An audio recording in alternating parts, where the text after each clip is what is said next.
de Ética y de Formación Cristiana, junto a la Dirección de Pastoral, les damos la bienvenida a todos los asistentes y los invitamos en esta instancia de reflexión. Una de las preguntas fundamentales de nuestros días, tiene que ver con el avance de la ciencia y su impacto en el comportamiento humano. Así cuestionarse cómo cada avance de la ciencia y la tecnología nos afecta ahora y cómo nos afectará en el futuro. Sin embargo, con la rutina diaria no nos damos cuenta, no nos damos el tiempo ni las instancias para poder reflexionarlo. Hoy queremos brindar un espacio de conversación y reflexión sobre el tema antes señalado. Le damos la más cordial bienvenida a la charla, la aplicación de la inteligencia artificial en el estudio del comportamiento humano, relatada por el presbítero Luis Casasus Latorre. Para iniciar, saludamos a las autoridades e invitados presentes. Andrés Ramírez, director de la sede Plaza Oeste, UOQC, subdirectores, directores de carrera, colaboradores, estudiantes de la sede Plaza Oeste de UOQC, colaboradores de la Dirección de Pastoral Central, docentes de nuestra institución y a todos los presentes. A continuación, le damos la más cordial bienvenida a don Luis Casasus. Para nosotros es un orgullo contar con su presencia en este día. En esta instancia es una gran oportunidad para que nosotros y nuestros estudiantes reflexionemos sobre el comportamiento humano y la influencia de la ciencia en nuestras vidas. Lo invito a pasar adelante nuevamente.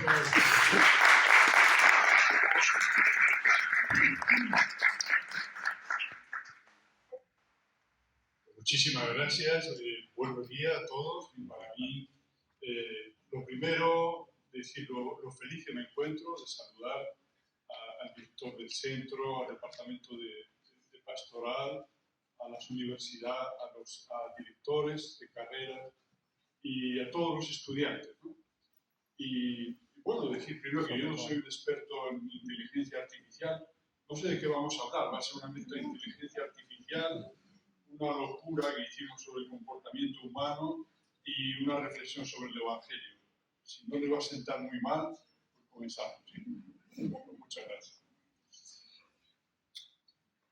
Bueno, la idea es primero decir una pequeña experiencia personal con inteligencia artificial solamente para recordar que la inteligencia artificial no es una cosa exactamente nueva, sino es algo que se ha desarrollado hasta un punto que hoy diríamos que es más bien explosivo.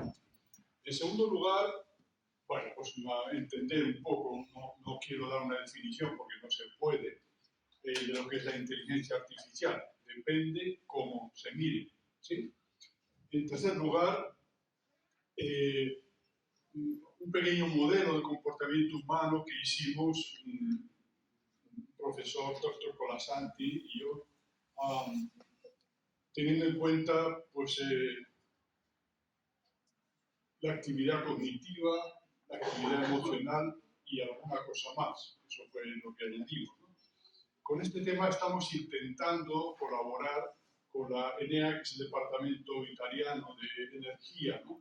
Porque ellos están intentando implantar a algunos enfermos del espectro autista, ¿no? Del autismo, detectores en particular que sepan cuándo estas personas se van a causar daño, se van a autolesionar o cosas peores, ¿no?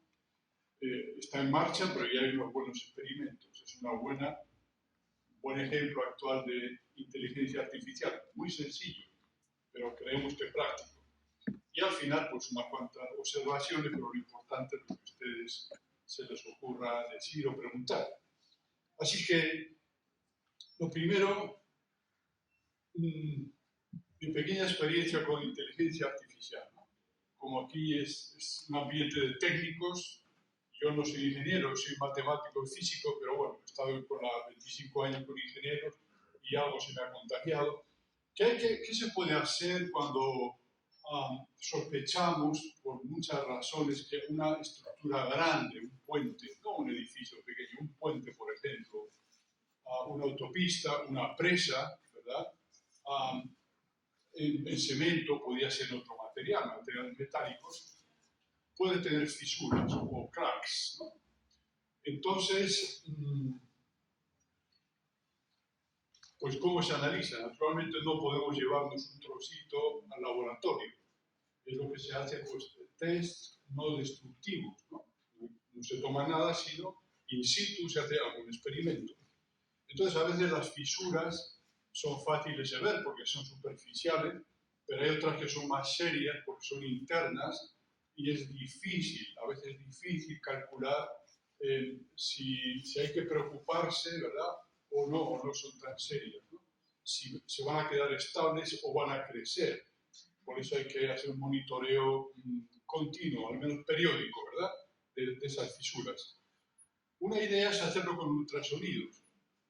Por ejemplo, en este caso de la pantalla, ¿verdad? Pues observen aquí una pieza donde queremos averiguar o queremos detectar si hay una fisura. Aquí lo hemos representado así. Entonces, con un transductor se envía una señal, esa pieza, debido a la fisura, devuelve la señal perturbada, ¿no? Esta es la señal que se envía, esta es la señal de eco, ¿no? Y en principio se puede detectar la falla por el reflejo, por la onda refractada, ¿no? Este sería el caso del libro, muy sencillo. Una pieza plana, una fisura, una orientación dada, por ejemplo, perpendicular al haz de rayos que enviamos. Muy bonito en la teoría, ¿no? De esto se sabe bastante, ¿no? No es demasiado complicado. Pero, ¿qué pasa si las fisuras son muchas? Sospechamos que son muchas. Y ya no tenemos esperanza de tener una foto de todas las fisuras, sino como máximo por la densidad, ¿no? Por ejemplo, este puente tiene 4.000 fisuras por metro cúbico y probablemente son de tamaño de medio centímetro. Estas cosas ocurren. ¿Qué ocurre en esos casos? Pues bueno, ahora nos metemos ya en 3 dimensiones, las fisuras pueden tener todo tipo de orientación y lo que pasa pues simplemente que el cálculo se hace inviable. En el caso anterior, con una ecuación, con un modelo de derivadas parciales, uno puede detectar casi todo. El tamaño, la forma de la fisura, todo. Pero en un caso así, ciertamente es imposible, ¿no? Por muchos supercomputadores que se tengan, harían falta un número inimaginable de imágenes, ¿no? Desde 3 dimensiones, o sea, desde los 3 ejes, ¿no? Y el cálculo es muy difícil, prácticamente imposible. ¿Qué podemos hacer? Pues esto. Podemos enseñar, aquí ya estamos hablando algo que suena a inteligencia, ¿no? Enseñar al computador qué pasa con esa señal que recibimos, que es muy compleja, si la comparamos con una colección enorme, gigantesca de señales. Es decir, se han medido señales de varias fisuras, una distribución conocida de fisuras, millones de veces, ¿no? Y esto es típico de la inteligencia artificial, es decir, se entrena o se enseña, ¿verdad?, a la máquina, al programa, a detectar cuál es la distribución más probable. Y además tenemos una medida del error, ¿no? Entonces podemos decir, bueno, pues hay, por ejemplo, en un metro cuadrado, en la superficie, 300 fisuras, entre 300 y 500. Y el tamaño medio es este. Cosas así se pueden hacer. Pero fíjense cómo lo hacemos, ¿no? Ya casi, no sé, bueno, para nada se usa la intuición, la experiencia humana, sino la computadora, por un método de cálculo, por mínimos cuadrados o cosas parecidas, decide, ¿verdad?, cuál es la distribución más probable de las fisuras, ¿no? Eso es lo que estamos haciendo y esto es lo que sería un ejemplo tradicional de inteligencia artificial, ¿no? Pues, usada en la técnica, no tiene que ver con las ciencias humanas, con el comportamiento humano, pero así comenzaron las cosas, ¿no? Con problemas de ingeniería que eran no muy adecuados para aplicarle las técnicas de cálculo tradicionales, ni siquiera las de las que nos permiten hoy hacer con una computadora un poder computacional muy grande, ¿no? Como los superordenadores, ¿no? No es lo mismo. Bien. Entonces ahí tienen una definición, pero por supuesto que es muy discutible, pero un autor llamado Roberts la dio como diciendo, bueno, estoy harto de escuchar qué es la inteligencia artificial dura, la inteligencia artificial blanda, vamos a dar una definición sencilla, ¿no? Y a ser posible que no incluya la palabra artificial, porque eso es muy complicado. ¿Qué significa inteligencia y qué significa artificial, ¿no? Entonces, él dio esta definición de inteligencia, nada más de inteligencia, ¿no? Capacidad cognitiva para aprender de experiencia o experimentos y sacar conclusiones y guardar esas conclusiones dispuestas para aplicar. ¿De acuerdo? Pero aquí hay muchas preguntas, solamente sin hablar de artificial, con la palabra inteligencia. Por ejemplo, diríamos que los animales son inteligentes. Pues todo lo decimos del perrito que nos roba la comida de la mesa, ¿no? Cuando estamos distraídos. Hay quien dice que a lo mejor una hormiga no es inteligente, pero cuando se reúnen todas para trabajar, las termitas, parece que tienen una forma de inteligencia, de organización, a veces admirable, ¿no? Y por supuesto la pregunta de si puede pensar una máquina, en realidad es el título de un libro famoso de hace años, ¿no? Cuando empezaban no con la inteligencia artificial, sino con los computadores, y llegaron a pensar esto. Bueno, son tan rápidos, todos han oído hablar ya en los años 80 como una computadora pues, desbancó del número uno a ajedrecistas famosos, ¿no? Como Kasparov y otros. Después le ganó, y todo el mundo diciendo, bravo, somos mejores que las máquinas. Pero al año siguiente sacaron una máquina a la cual nadie le puede ganar. Nadie significa ni los grandes maestros, ni otra computadora que juegue al ajedrez. Entonces hemos sido ya eliminados del mundo del ajedrez por las máquinas estas, ¿cómo se llama? Deep Blue, me parece, ¿no? Son las mejores. ¿Qué le vamos a hacer? Hay que ser humilde. Bueno, entonces, puede pensar una máquina, depende, ¿no? A qué le llamemos pensar, a qué le llamemos inteligencia. No vamos a entrar en esa discusión un poquito filosófica, porque habría que pensar también y definir qué es una máquina, ¿no? Y qué es un animal, ¿no? De manera que a lo mejor se puede aceptar esta definición, que la inteligencia artificial ya se puede llamar una ciencia, ¿no? Que hace que una máquina haga algo que normalmente los seres humanos hacemos con inteligencia, ¿no? Nada más, una definición muy modesta, nada ambiciosa. Bueno, pues entonces simplemente esto para ilustrar un poquito esta idea. Vamos a ver entonces, si hablamos del comportamiento humano, todos están de acuerdo, empezando por los psicólogos, los psicoterapeutas, los psiquiatras y sobre todo los papás y las mamás, que no es suficiente para hablar de comportamiento, para entenderlo o modificarlo, contar con la inteligencia, sino que también están las emociones, ¿no? Por supuesto, si un niño está muy enfadado, tiene una rabieta, en ese momento no se le puede explicar ni la tabla del 2, ni cómo tiene que manejar la cuchara, ¿no? En ese momento no admite nada. Su actividad cognitiva, digamos, es cero, y su actividad emocional máxima, ¿no? Explosiva. Bueno, es un ejemplo trivial, pero muy verdadero, ¿no? Todos tenemos, como ustedes como estudiantes, los profesores, ¿no? Cuando yo tengo que resolver un problema, estudiar, asimilar una materia, hay veces que nos resulta muy difícil, si estoy preocupado, o si estoy cansado, ¿no? Es decir, hay una conexión que no es siempre evidente entre mi actividad cognitiva, intelectual, y mi actividad emocional.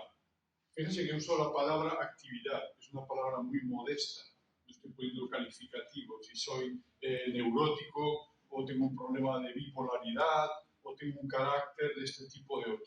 Actividad. Nos quedamos con eso simplemente, ¿no? Esto es otra cosa porque la actividad se puede medir. La actividad cognitiva se puede medir más o menos, ¿no? Con medidas, por ejemplo, de imágenes del cerebro, más o menos, no todo, ¿no? Y por supuesto las emociones también, o puede hacer un test a las personas, ¿no? Actividad, una palabra muy modesta para empezar, ¿no? Bien, por supuesto que el análisis no solo de la actividad cognitiva e intelectual, sino de las emociones, es ahora muy importante en inteligencia artificial. Todos hemos oído hablar de que se busca construir, por ejemplo, robots que tengan emociones o que puedan leer las emociones, ¿no? Seguramente ustedes han visto también un robot que hacía de psicoterapeuta, ¿no? Se ponía el paciente enfrente, el robot sonreía, era una robot, una señorita muy amable, acogedora. ¿Cómo está? Entonces se podía hablar y te iba dando consejos, ¿no? Y tenía una cierta capacidad por entrenamiento de leer los gestos de la persona, las modificaciones del tono de voz, ¿no? Y bueno, según eso pues le daba unos consejos, ¿no?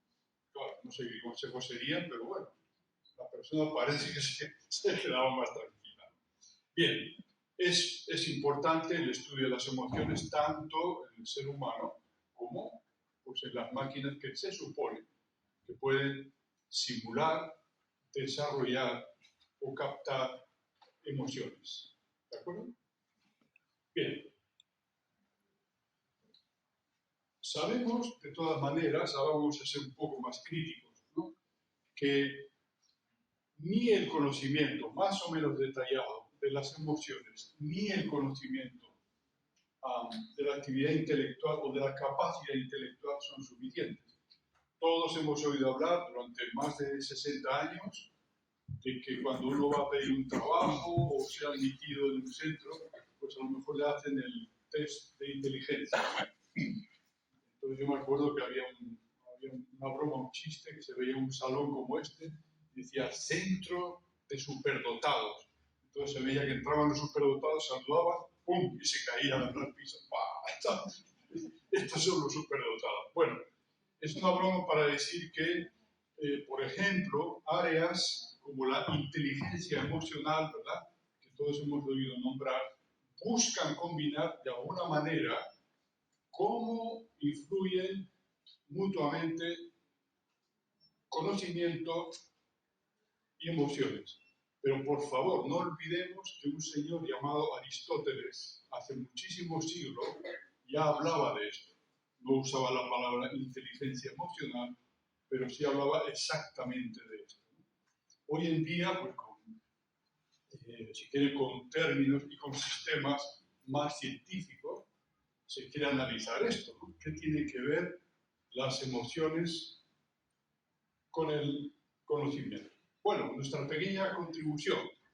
Vamos a pensar, si vieron en la introducción, en la primera diapositiva, ahí pone un centro de desarrollo integral, que le pusimos el nombre del fundador nuestro, Fernando Rielo. Ahí tratamos de estudiar, entre otras cosas, una facultad del ser humano que no es solo la mente o la voluntad, ¿no?, sino cómo combina la mente y la voluntad, cómo están ligadas. No solamente que una va por aquí y otra por allá, eso no es real. El ser humano es uno y se acabó. Yo lo puedo ver como quiera, a lo mejor lo puedo ver como médico, o como profesor, o como abuelita, o como jefe de ese ser humano, pero es uno y seguramente se me escapan muchas dimensiones. Esa facultad unitiva, esa capacidad de unir conocimiento y emociones, habitualmente es olvidada, por no decir desconocida.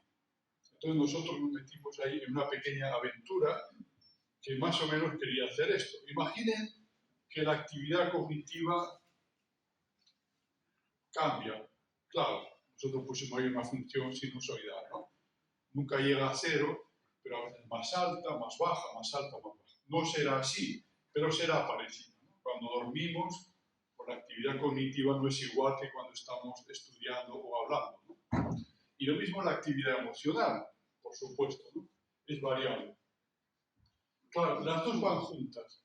¿Qué pasa si representamos, en vez de frente al tiempo, si las ponemos juntas? ¿Qué pasa cuando ponemos juntas dos funciones así? Una en un eje y otra en el otro.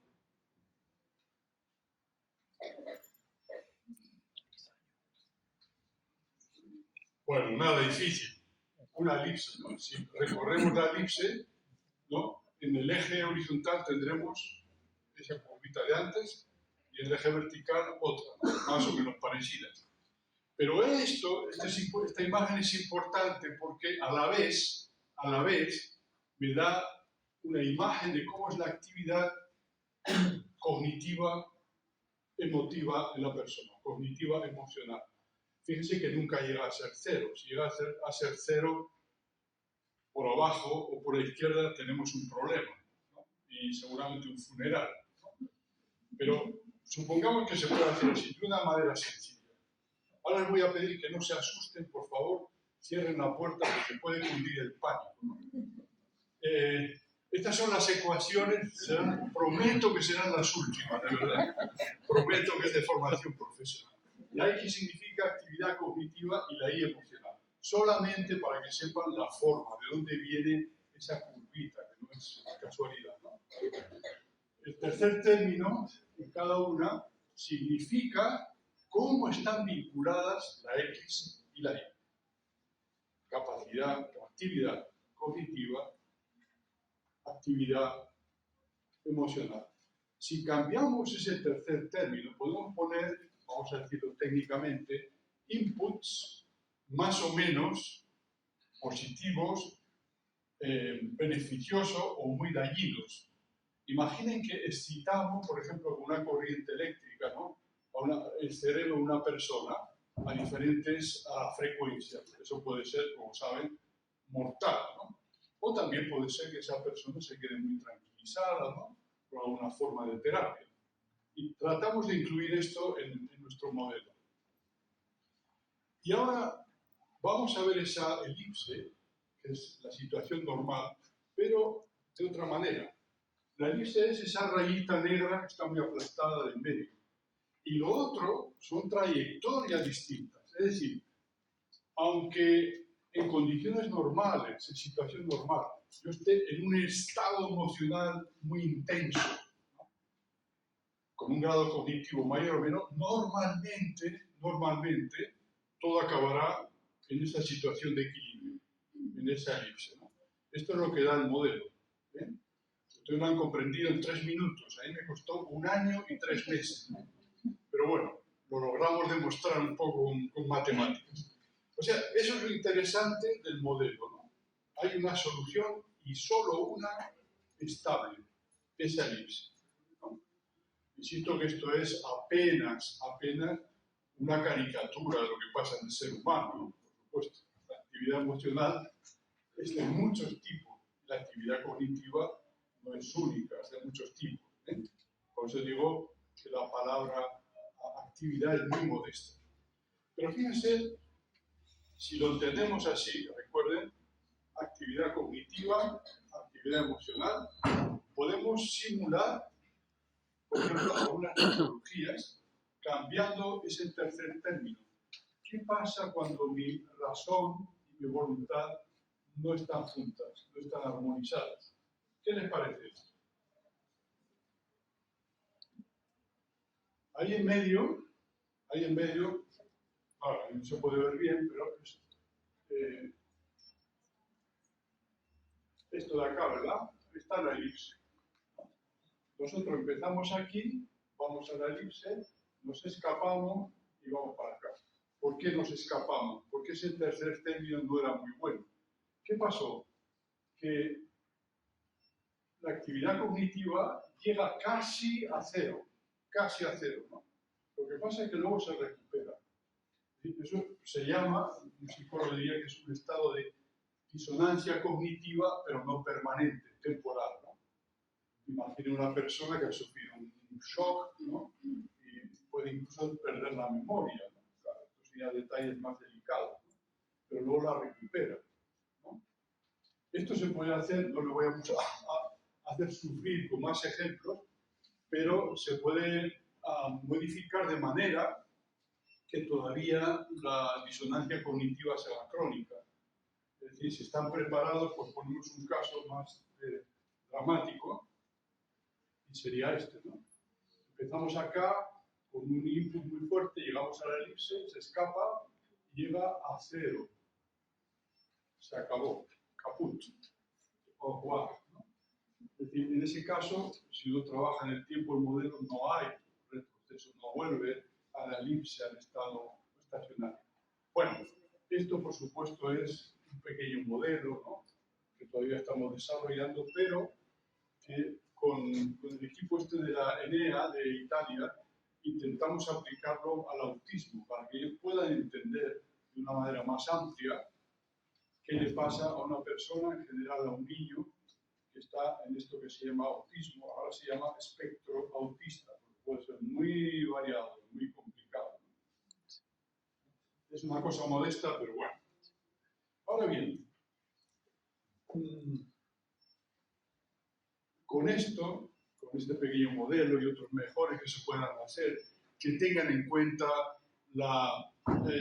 esa capacidad, esa facultad de unión, esa potencia de unión, ¿no? Entre mi conocimiento y mis emociones, todavía no es suficiente para conocer el ser humano o para ayudar al ser humano en su totalidad, ¿no? De manera que, ¿cómo se manifiesta esto? Ahora vamos a entrar en materia, una cosa un poco más, digamos, espiritual, ¿no? Y experiencial. ¿Cómo se manifiesta esta dificultad que hemos visto en esas gráficas, por ejemplo, que tenemos todos los seres humanos, ¿no? En que debemos confesar que mi inteligencia y mi voluntad a veces no van juntas, ¿no? No cabe duda que una manera sencilla de decirlo es que hay una división interna, una forma de división interna. No es una duda intelectual, sino una verdadera división, ¿no? Esto tampoco está nuevo, es decir, ya desde la época en Austria de los inicios, ¿no?, del psicoanálisis ya hablaban de esto con otros términos, ¿no? Como esos tres reinos que tiene el ser humano, el ego, el superego. Sí, pero una división. Todo refleja esa división. Lo difícil es explicar cómo funciona, ¿no? Así en términos un poco más científicos, hacer un modelo de todo eso. Si vamos un poco aprovechando al menos, ¿no?, nuestra fe, o al menos nuestra cultura cristiana, diríamos que en el Evangelio esto queda claro en muchos casos, pero uno que conocemos bien es la historia del joven rico, ¿no? El joven rico era una persona que se consideraba honrada, que los demás la veían honrada, pero él notaba que algo fallaba, notaba esa división, ¿no? No quiero seguir así, me gustaría, como decía con sus palabras, ¿no?, cuando encontró a Jesús, me gustaría tener la vida eterna, ¿no? La vida eterna no significa que cuando me muera vaya al cielo, ¿no? La vida eterna significa que ahora mismo yo pueda vivir una vida plena. Para la cultura judía, eternidad, perfección, plenitud era lo mismo, ¿no? ¿Cómo puedo vivir una vida plena? Esa es la pregunta del joven. Seguro que el joven sabía ya en esa época que Dios no le iba a castigar al fuego o a las llamas, no, porque era respetuoso. Pero es un ejemplo de división interior. Puede ser más o menos dramática, puede ser más o menos visible para los demás, ¿no? Pero ciertamente, si miramos bien, honestamente, tranquilamente, cada uno a nuestro interior, todos tenemos esa división. Los llamados buenos, los llamados malos y los llamados mediocres, ¿no? Todos. Insisto que a veces se ve, a veces no se ve, a veces no se confiesa, ¿no? Desde luego, Cristo vivió en una época y se expresó de una manera no como lo hacemos hoy. Él no usó términos científicos, solo por una razón, porque la ciencia, como la entendemos hoy, es un invento del siglo XVI, más o menos, ¿no? Que luego evolucionó, pues, por ejemplo, hasta llegar a este lío que tenemos de la inteligencia artificial, ¿no? Basada en los computadores. Pero, de todas maneras, la necesidad de conocer y de educar esta facultad auditiva, ¿no? Esta capacidad de que mi mente y mi voluntad, vamos a decirlo de otra manera, que mi corazón no esté dividido, ha sido siempre detectada, ¿eh? Por científicos o por no científicos. Es como cuando decimos de una persona, parece mentira que este Pepito sea así. ¿Cómo puede ser? Una persona de su inteligencia, una persona de su educación, ¿no? Es decir, nos choca, nos llama la atención esta división o esta paradoja en la vida de otro, pero de repente no la vemos en la propia nuestra, ¿no? Eso también lo dijo Jesús. Bueno, entonces, desde luego, una educación de esta facultad de unión se puede desarrollar, es desarrollable. Es como si hablamos tradicionalmente el carácter. Si ustedes hablan con los psicólogos, todos estudian la teoría de la personalidad. Antes la teoría de la personalidad, ¿qué era? Bueno, la personalidad son, por ejemplo, 10 tipos de personalidad y basta. Usted está en el número 7, lo siento mucho. Hoy ya no se ve así. Hoy ya se ve que la personalidad realmente es algo plástico, ¿no? Que se puede modificar. ¿Por qué se llamaba carácter? O temperamento. Carácter. El carácter es una marca y no se borra, ¿no? Como la que se le pone a una vaca, ¿no? El carácter, ¿no? No, ahora ya no se ve así. Lo mismo pasa con esta facultad auditiva. Si yo puedo evolucionar, puedo educar mi sensibilidad y sobre todo mi facultad auditiva para unirme con los demás y para unirme con Dios. Es igual, es mi estructura, no depende de fuera, es mi estructura, es mi capacidad, ¿no? Entonces hoy ya se empieza a ver así, ¿no?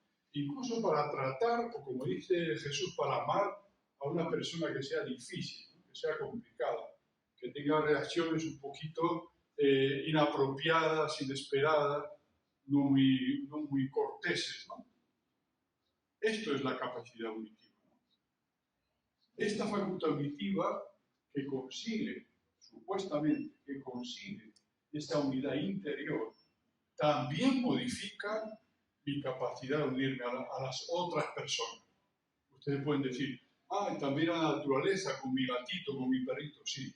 Pero lo relevante es que modifica mi forma, mi capacidad de unirme a las personas. Y aquí podemos decir, después de personas, entre paréntesis, humanas o divinas, ¿no? Es igual. Bien.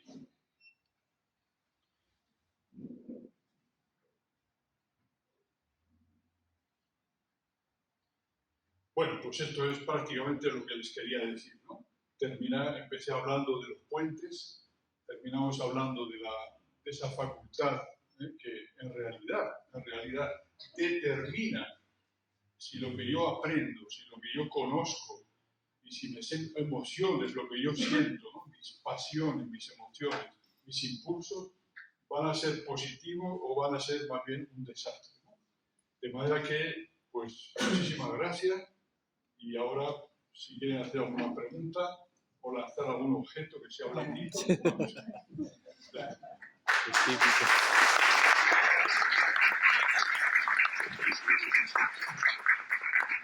Bien, agradecemos toda la reflexión entregada. Creo que sí, todo lo que hemos escuchado nos deja con bastantes preguntas e inquietudes. Ahora, Diana se va a acercar con unos papelitos para que ustedes puedan anotar sus preguntas, sus inquietudes y puedan hacerlas llegar. Mientras tanto, escriben sus preguntas, ¿sí? Los voy a dejar con una interrogante. para ver si nos la responde. Si la inteligencia artificial es algo tan antiguo, ¿por qué ahora, en estos tiempos, nos estamos preocupando de su alcance? ¿Qué es lo que ha cambiado? Bueno, sin duda, casi todo el mundo diría, yo estoy de acuerdo, que lo que ha cambiado es las posibilidades de manejar esas ideas, ¿no? Es, por ejemplo, ¿qué pasó con muchas ideas de las matemáticas, ¿no? ¿Cómo pueden ahora hacer los cálculos para enviar un cohete, como han hecho los indios, ¿no?, al sur de la Luna? Eso es muy difícil, aunque la Luna está aquí cerquita, ¿no? Los rusos se estrellaron hace una semana, ¿no? ¿Por qué se puede hacer eso? Las ideas no son nuevas, esas órbitas eran bien conocidas, pero el calcularlas requiere una capacidad de cálculo y de velocidad que antes no se tenía, la respuesta de los computadores, ¿no? Algo así pasa, ¿no? Seguramente hay otras razones, pero lo que pasa con la inteligencia artificial, además, es que no solamente pues, se puede aplicar inmediatamente, ¿no?, en problemas técnicos, como el que yo comencé hablando, ¿no?, de fisuras en una construcción, sino también inmediatamente a organización de la sociedad, medicina, ¿no?, en general ciencias humanas. Pero yo diría que es eso. Ideas antiguas que ahora se pueden implementar. Esa palabra les encanta a los ingenieros. ¿Sí? Implementar. Gracias. Muchas gracias. ¿Tenemos alguna pregunta?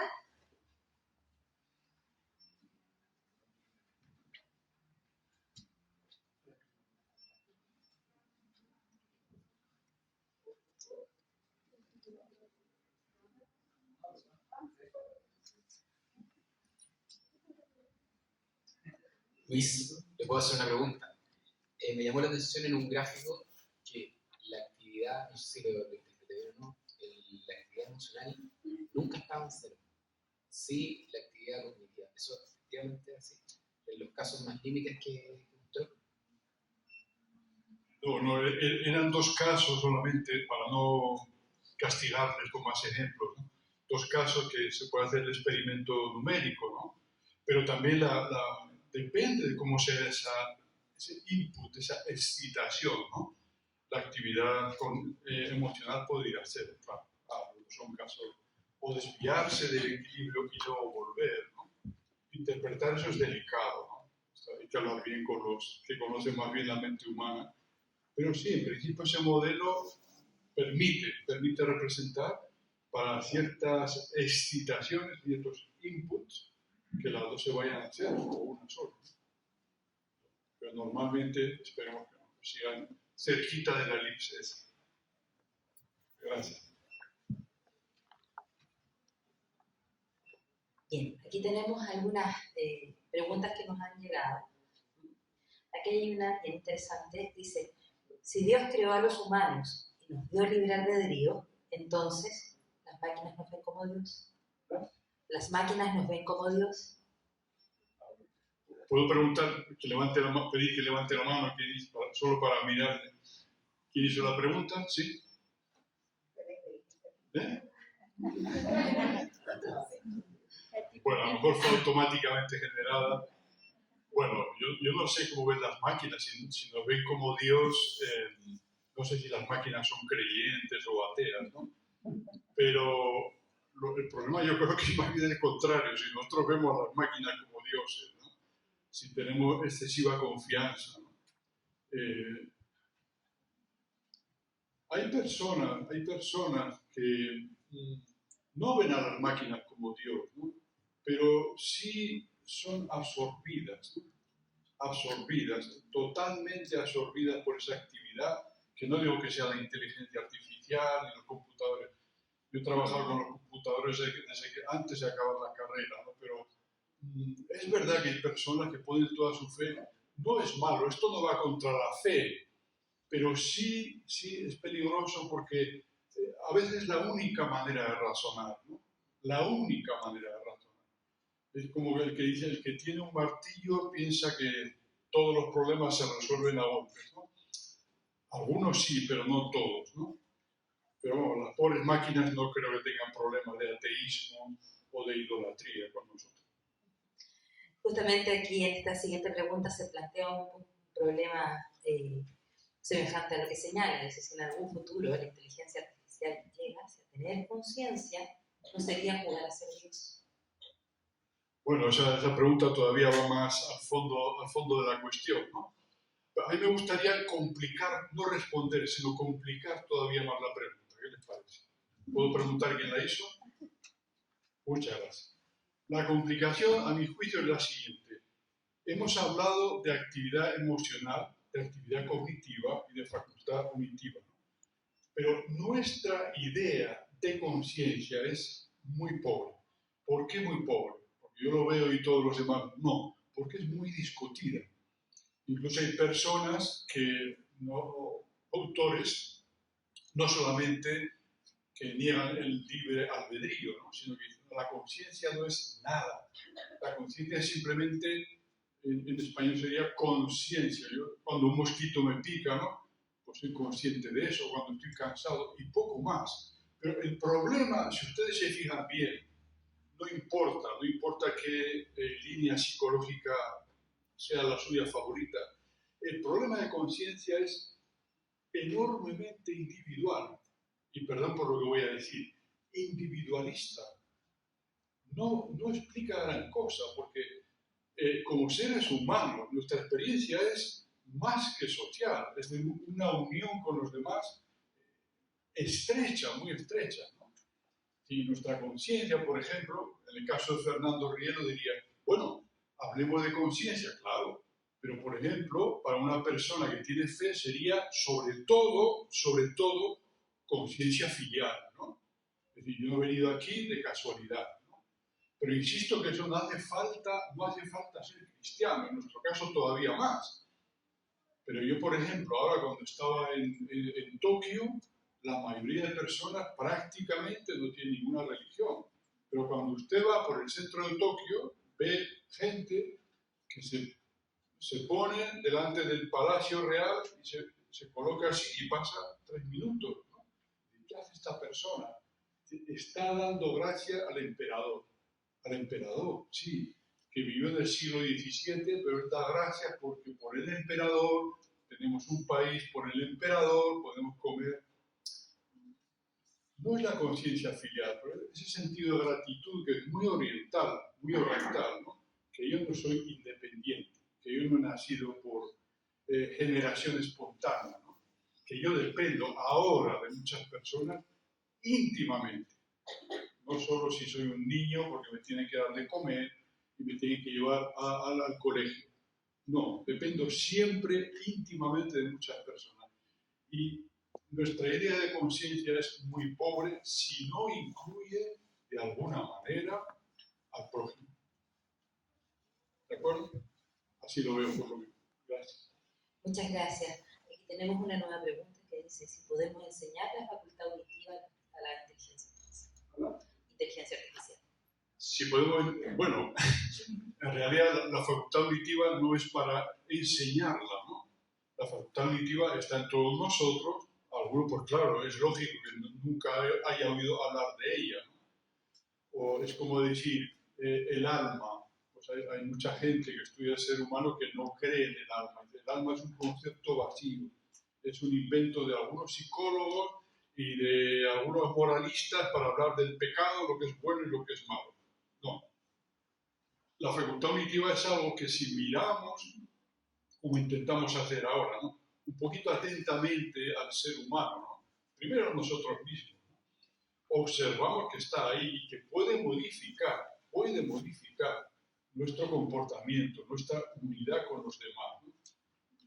A lo mejor, si me preguntan, a lo mejor en alguna máquina, yo no lo sé, se podrá modificar si conseguimos, que estamos en la primera fase, ¿no?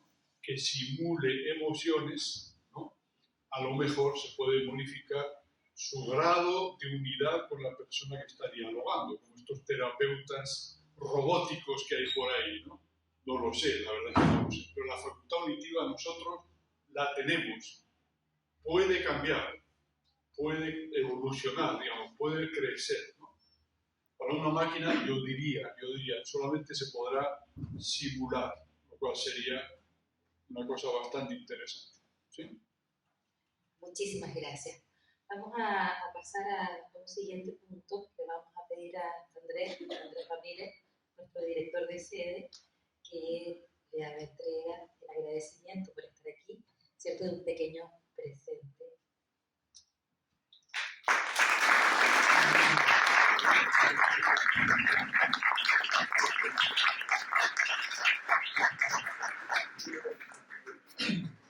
Muchísimas gracias, de verdad.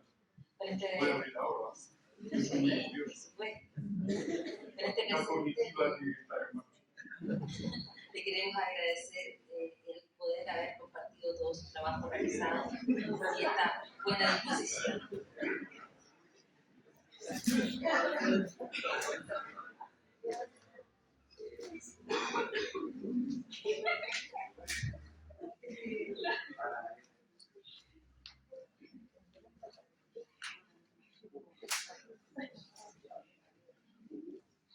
Hay un poco de dificultad.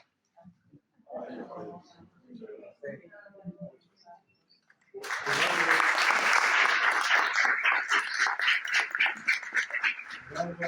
de la conciencia filial.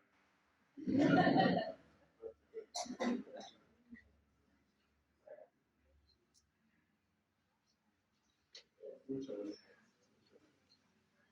Bien. Quería invitar también en este momento a nuestro capellán a poder acompañarnos con la oración final.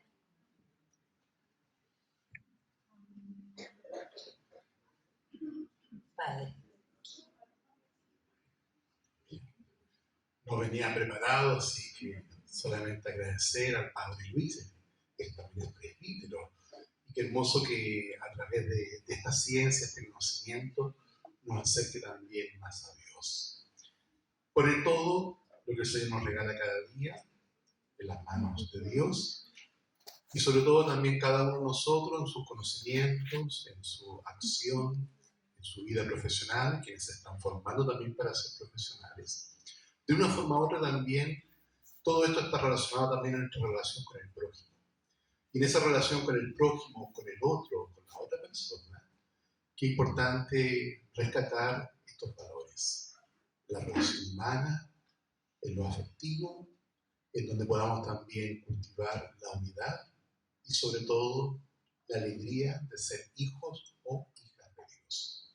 Nos ponemos a la presencia del Señor, en el nombre del Padre, del Hijo, del Espíritu Santo, y bajo la vocación de nuestra Madre, la Virgen María, decimos juntos: Dios te salve María, llena eres de gracias, el Señor es contigo, bendita eres entre todas las mujeres, y bendito es el fruto de tu vientre, Jesús. Santa María, Madre de Dios, ruega por nosotros pecadores, ahora y en la hora de nuestra muerte. Amén. Y el Señor nos bendiga, el que es Padre, Hijo y Espíritu Santo. Amén. San José, gracias Padre Luis por acompañarnos, y gracias también en el área de cultura cristiana, que también nos han permitido también tener esta gran riqueza que hoy día nos ha acompañado. Muchas gracias.